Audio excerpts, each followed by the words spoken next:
Morning, welcome to Dear Anybody. My sincere apologies that for some reason I forgot to put up a video for yesterday, which was the 10th, and today's the 11th. So I'm going to try and do a bit of a combined Dear Anybody, which were letters written by my late father Jimmy Hodge, who lived in Kent, in the Medway area of Kent. I'm his son Kevin, and I'm endeavouring to read a letter a day in sort of, I suppose, a memoriam to my dad.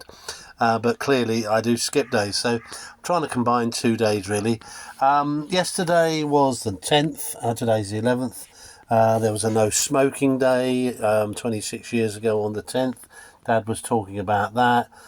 Never quite understood it all, but eventually did kick the habit himself. I definitely was a passive smoker, I think, in my youth and my teens, as both my parents and grandparents all smoked in a fairly small terraced house. So I think I'm afraid I am the victim of a bit of passive smoking, I think.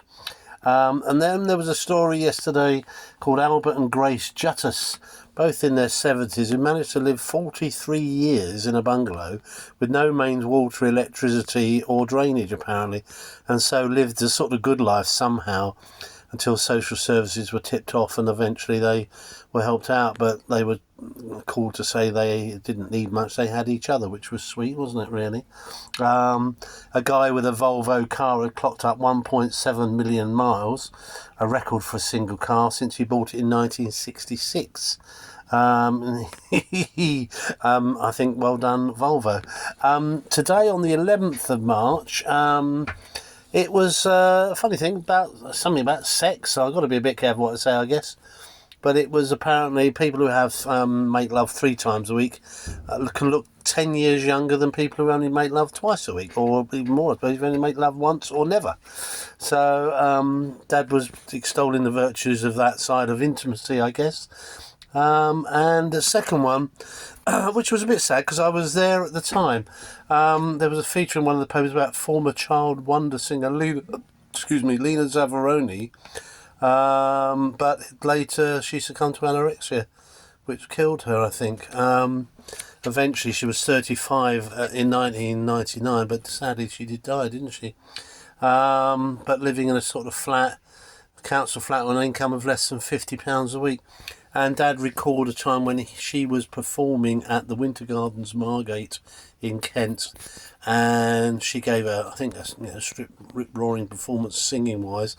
Went backstage to interview her, and I do remember it quite vividly that there was, I probably was similar age at the time, I imagine, maybe a couple of years older, and there she was, just a very sad little girl really, very shy, and holding a favourite toy, and it wasn't really an interview, as Dad said, more of a, do you like singing? Yes, I do. And he was really sad that, a dazzling career pushed too far, too hard, too quickly maybe, resulted in her eventual demise. And even then Dad was very sad, having met the girl.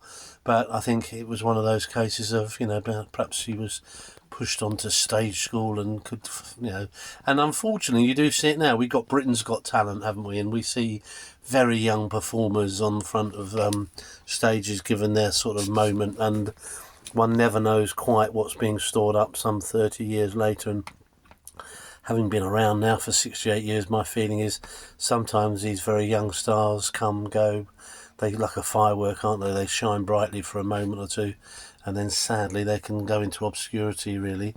Last PS, this month is the 100th anniversary of the patenting of the humble aspirin, the 20th century wonder drug which has to be found in every household medicine cabinet.